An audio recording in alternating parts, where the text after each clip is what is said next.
Bismillahirrahmanirrahim. Assalamualaikum warahmatullahi wabarakatuh. Di sini saya akan menjelaskan tentang pragmatik. Pragmatik adalah cabang ilmu linguistik yang mempelajari makna bahasa berdasarkan konteks penggunaannya dalam komunikasi.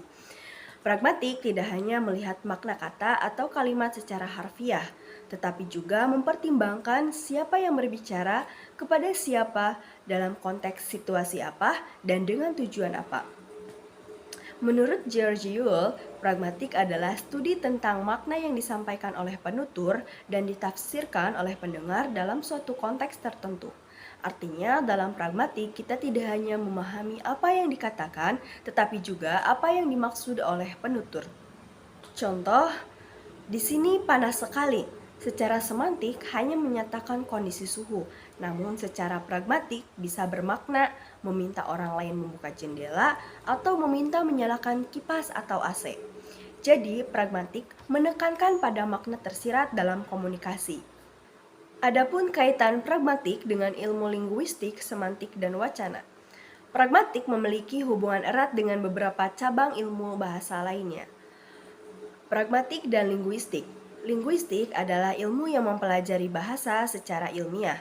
Pragmatik merupakan salah satu cabang dari linguistik yang fokus pada penggunaan bahasa dalam konteks komunikasi.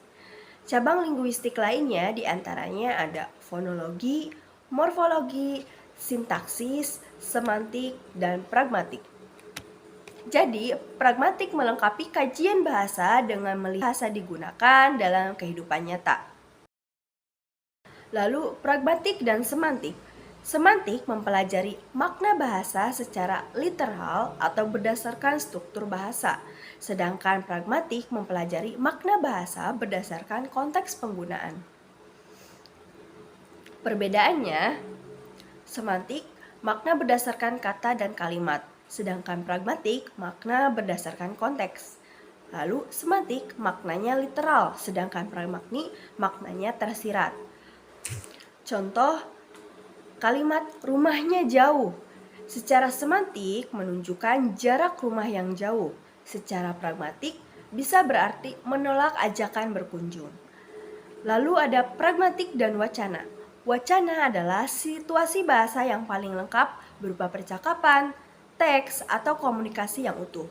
Sedangkan pragmatik berperan memahami makna yang muncul dalam suatu wacana berdasarkan konteks sosial dan situasi komunikasi. Contohnya dalam percakapan, A. Jam berapa sekarang? B. Sudah hampir maghrib. Nah, jawaban B secara pragmatik bisa bermakna sudah waktunya pulang atau berbuka puasa, tergantung konteks percakapan. Adapun manfaat pragmatik dalam pembelajaran bahasa dan sastra Indonesia.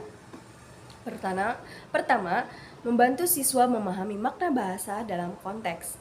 Siswa tidak hanya memahami arti kata secara literal, tetapi juga memahami makna yang tersirat dalam percakapan atau teks. 2. Meningkatkan kemampuan komunikasi siswa.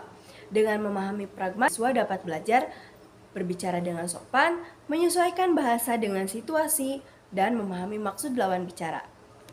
Ketiga, membantu memahami berbagai jenis teks.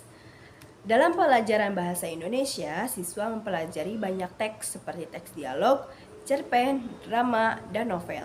Nah, pragmatik ini membantu siswa memahami makna percakapan antar tokoh dalam karya sastra. Lalu keempat, membantu analisis tindak tutur. Pragmatik juga digunakan untuk menganalisis tindak tutur seperti yang dikemukakan oleh John L. Austin dan John Searle. Jenis tindak tutur antara lain ada representatif, direktif, ekspresif, komisif, dan deklaratif. Analisis ini sering digunakan dalam penelitian bahasa atau skripsi linguistik.